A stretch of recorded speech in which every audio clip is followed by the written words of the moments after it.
So I'm the many. So Unilink is a consortium of academic and special libraries ranging in size from multi-campus university libraries to small libraries. Unilink is located in Sydney, Australia in the CBD and is a not-for-profit organisation formed to develop and operate a library network for the benefits of its members. These are our members. Unilink was founded in 1978 and has been one of the most enduring cooperative endeavours in education. All Unilink libraries are fully autonomous. Each library independently decides which services they wish to adopt.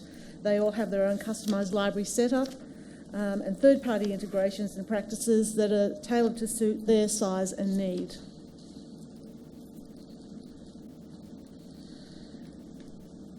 So setting up the scene for some of our implementations. Within the Unilink network, members can opt to join the Unilink Reciprocal Borrowing Scheme, and this has been running pretty much since 1978. It was one of the premises of forming a network back in those days. It's a formalised agreement which allows walk-in borrowers from the reciprocating borrowers to borrow from each library's collections. Then following on from this, there is an unofficial agreement for the free supply of interlibrary loans between the reciprocating libraries. Therefore, members of the network tend to look to other members of the network to fill their borrowing requests as first sites of options for supply. Yep.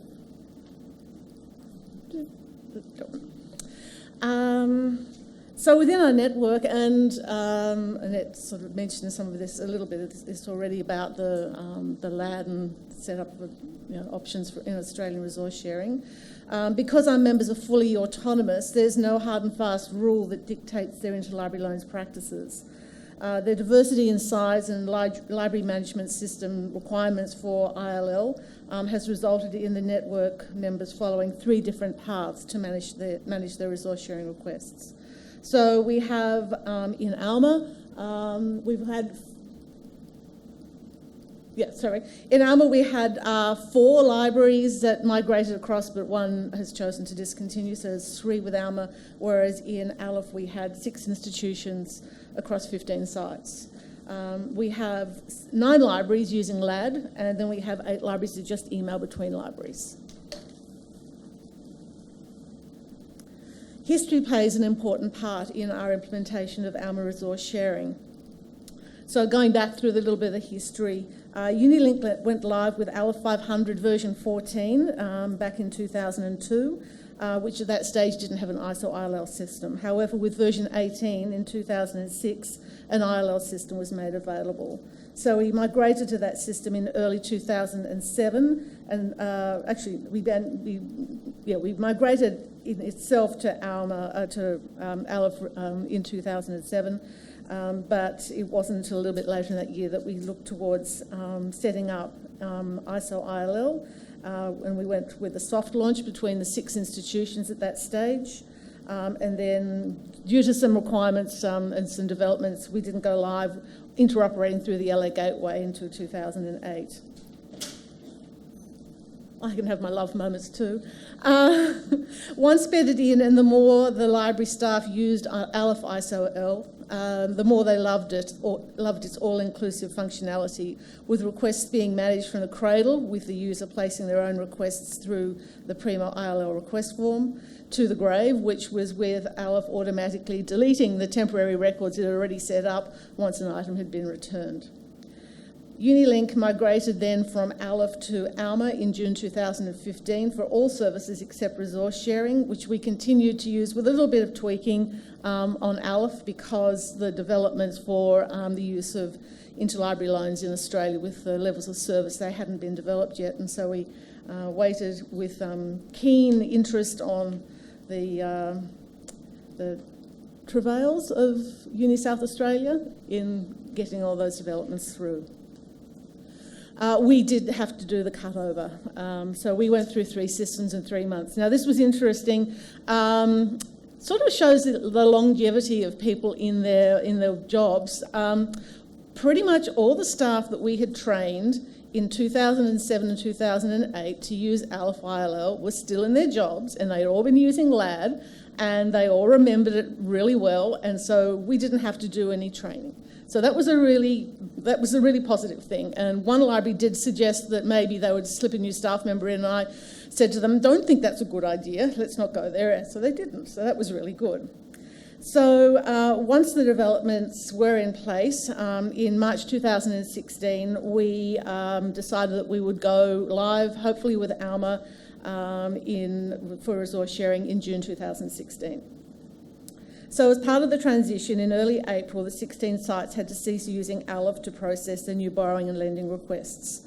And it basically boiled down to the NUX symbol, or the ISO ILL symbol, which is the NUX symbol with an I in front of it. So the NUX symbol with the I in front of it is the location symbol that's used in LAD, and it can only point to one ISO ILL system at a time. So it was pointing at our ALF server. So of course we already had a whole heap of requests that were mid-cycle, lending and borrowing requests. They had to be finished completely on our ALF server. LAD uses the raw NUX symbol, so all new requesting could happen through LAD. So we then put a 3-month time limit on the amount of time that we figured it would take to get those items back from ALF.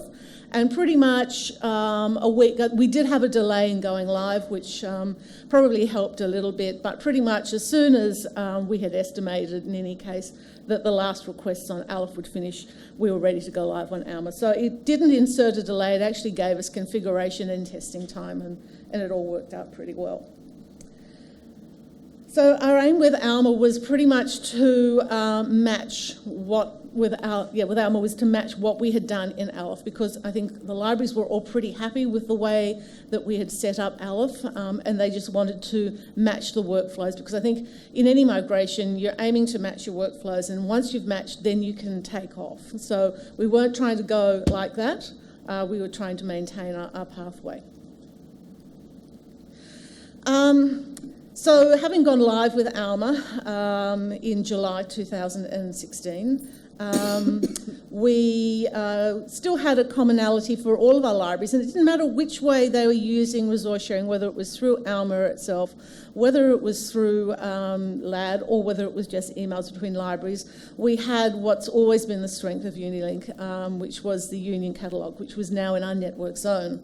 So here's a search in our network zone, and as you can see, my institution, if you've got institutional holdings for a title, you can see my institution. And there in the gold boxes, you can see other libraries in the network that have those holdings. So from here, you've got a launching point where you can start here and you can go, okay, so we own this in any case, let's just go to the shelves. Or you can then look to see, well, who else has got it? And here, you can see on the left that the link up the top is for Charles Sturt University. Link through tells you the campus, gives you the call number, gives you the availability. Link through, I didn't have to cook any of this up, it was a real example. Over on the left, the National Gallery of Australia holds the same resource. It's out on loan, so you would never request from them as a first option, you go straight to CSU. So whether you're then an Alma library or a LAD library, you'd put the CSU at the top of the rota for Bathurst, using their NUX symbol, and the request can go through to them. I think I went to, yeah, okay. We did go down the path of user-initiated requests and using the network zone for resource sharing. This was back in ALF, and as I mentioned before, that Alma is our second resource sharing system, so that's why we've got a bit of background in what we chose to do going forward. So we presented a network solution for users initiating requests in 2008, wherever a resource was not held locally, that by clicking on a link, which would later have been changed to say, you know, whatever the libraries chose, that the same search would then be repeated in our Union catalogue. So they started off in their own catalogue, they've moved through to the Union catalogue by just clicking on the link. And then if the item was available, then you would see it was on the shelf, and then you could click through to using a request link, and the form was automatically populated with the title of the request, and you just fill in the form and off you go. So it worked really well. Items could be sourced from other unique libraries, but as Peter said before, and I'm so glad he did, the academics hated it. And so it wasn't taken up. And libraries all chose to use the blank ILO request form with self-ownership turned off, because multi-volume requesting, journal of incomplete holdings, all of those things got in the way of being able to place a request from the start. And a couple of libraries even chose to stay with their independently hosted form and to manually process their resource sharing requests. So therefore, moving forward in Alma, we, unlike many of the consortia using Alma, we did not go forward using any of the consortial-wide resource sharing options. So, collaboration. So we have worked together for a long time. Since 1985, these are out of the Unilink archive. It was then CLAN. So when it came to resource sharing, it wasn't difficult for us to revert to old ways, although it was by the telephone. Swapping ideas, brainstorming, problem solving, and of course, moaning. We had quite a few of these moments between us. I found that over the years, Alma was just ticking over. It just ran itself. Unless there was a problem, as an administrator, you didn't really have to have much hands-on with it. I did do the Odd Lad course, which kept me a bit in line with it, but not the actual nitty-gritty of Alma, of Aleph. And Annette, having moved away from Unilink to a one library in 2013, we had to sort of do a bit of interfacing there, but she remembered pretty much all of it in any case. But yeah. Comes back. It's like riding a bike. Partner records. Now, this was one of those situations where one system did too much and the other did not enough. So a partner record is all of the library information about, delivery details, email addresses, phone numbers, blah, blah, blah, all that sort of stuff. So with Aleph, we were very lucky that you were able to buy a partner file of address information from the National Library, which Annette then loaded into Aleph, and we kept it more or less up to date from thereafter. The New Zealanders are wonderful people, really. They have available on their National Library website a full list of partner information details, which are freely available. Were then, are now. So whilst we maintained all that partner information in Aleph, in fact, all that information was coming through in the request itself. So we were maintaining the data, probably needlessly, but we had beautiful information there and we maintained it. In Alma, the requests, the data doesn't come through. And the National Library had discontinued using the partner file. We could still get all the New Zealand sites, but we couldn't get the Australian ones. So there was sort of a conversation that happened over a number of weeks, but this is sort of paraphrasing it. So the correspondence went, so how do we get the library partners? I guess we can get them off the LAD suspension site, which is this big list of suspensions of libraries who are either ISO libraries or not ISO libraries, and whether they're suspended, not filling requests, etc., or whether they're live. So that would give you a list of at least the names and the NUC symbols. And then I know that Annette came back and said, can't we use Aleph? I said, there's a bit of a mishap there. And so sort of a day or so later, Annette comes back and says, I think we can get a list out. So Annette sent me the list and I did a lot of massaging in it, and then I sent it back to Macquarie for them to do whatever they chose to do with it there. And then by API, we loaded all the partner details into Alma, and they are loaded into our network zone, and then we share them down through the libraries. And then via an API, we've got a process that takes the VDX emails that are completely machine-driven and to be interpreted by machines, and we then disperse them into the network zone, and then they're all loaded down, and so are the suspensions. So the result was that the libraries that were included in that spreadsheet, we have in green, Macquarie. That was actually an accident. I just went surfing through all the resource sharing letters that had come to my email over time.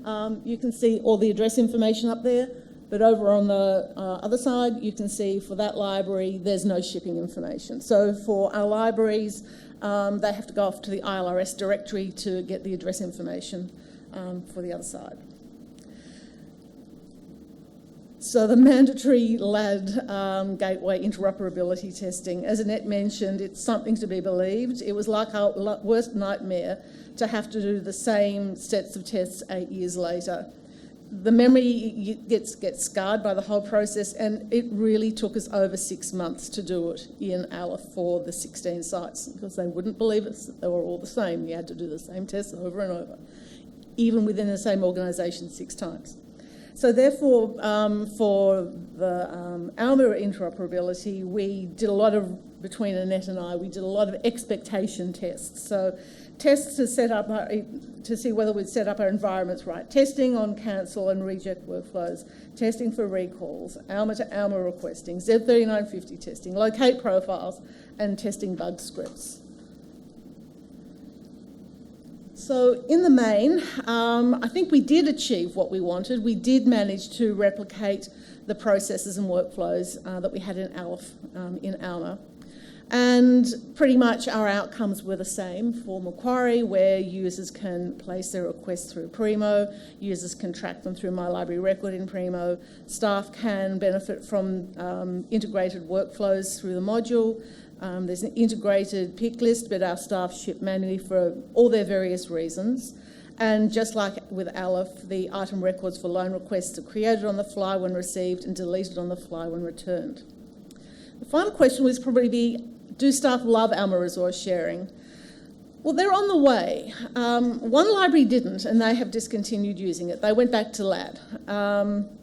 There's still some developments needed. Fortunately, in the latest NERS ballot, there are 3 resource sharing requests high up in the rankings, so hopefully we'll get at least 1 or 2 of those through. And the final collaboration is writing this paper, of course, and so I can get to go to Igloo for the last time. Any questions?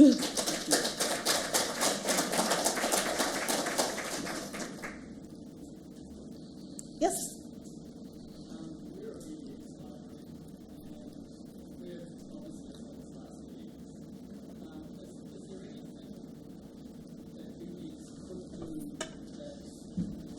Is there anything that VDX could do that Alma resource sharing can't, or any big pitfall of going to Alma resource sharing? I'm not the VDX expert, but but the locate function is something that we're still working with on Alma. So, yeah, I know VDX was quite good in that area, I believe. So that's a slight problem.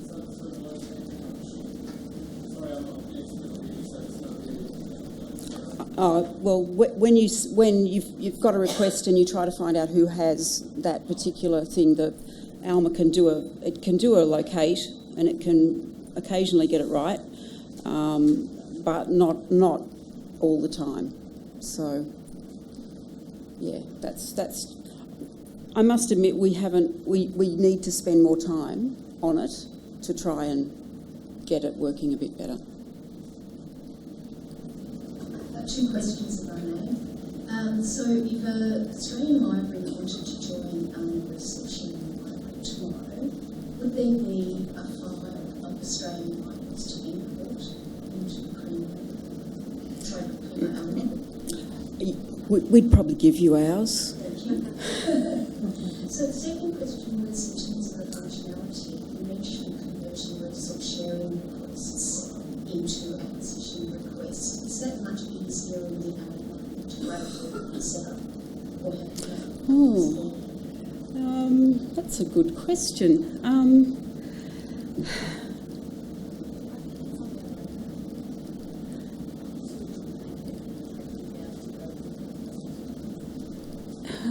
Okay, yeah. Too. I think I have seen that. Yeah, you're right. I have a few comments. We implemented Alma resource sharing at WA last year, and I felt like I was working in a real vacuum by myself, trying to get it up and running. We recreated our own partner list in the way that you did, and I feel that there is possibly a role to play for ANZREG in this space. I mean, would it be possible to put this sort of partner list on the ANZREG website? Oh, absolutely, and in fact we've actually got some internal suggestions happening at our library So I think you've actually just worked out where the place is that it should live.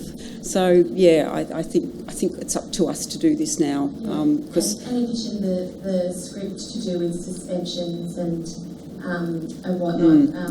a central place where all the records are available and kept up to date for everybody. Yeah. Exactly. But also, because we're really struggling with how to deal with the suspensions at the moment, and I do believe some libraries have worked out an automated way of dealing with that. Yeah. So that sort of information sharing, I think, would be really helpful. Even though if we don't get a product working group, some sort of community information sharing would still be really useful while it's still implementing. Yeah, well, we actually we keep our Australian partner records up to date daily. Nish has written a script that scrapes the suspension list on the on the LAD website, and he updates the partner records. It's the New Zealand records that you get these dreaded, horrible emails for to keep them up to date. That's not quite as nice. Also, I think there are still some outstanding things that we're experiencing with the LAD integration to do with, the copyright messages don't come through from all locations, and like you said about the locate process, and I wonder if there is, what the ex-Libris people were saying about our regional specific issues, whether we need to have some sort of joint advocacy, because when I look in Salesforce and I'm trying to see, has someone reported this already? Can I sort of piggyback on that? But I think that sort of thing again would be really useful to have as a community of Alma users from Australia. Well, I guess that's sort of where we were. I think that was where we were trying to head last year with the resource sharing group, which sort of got knocked. But yeah, I think there's lots of avenues there that we need to explore.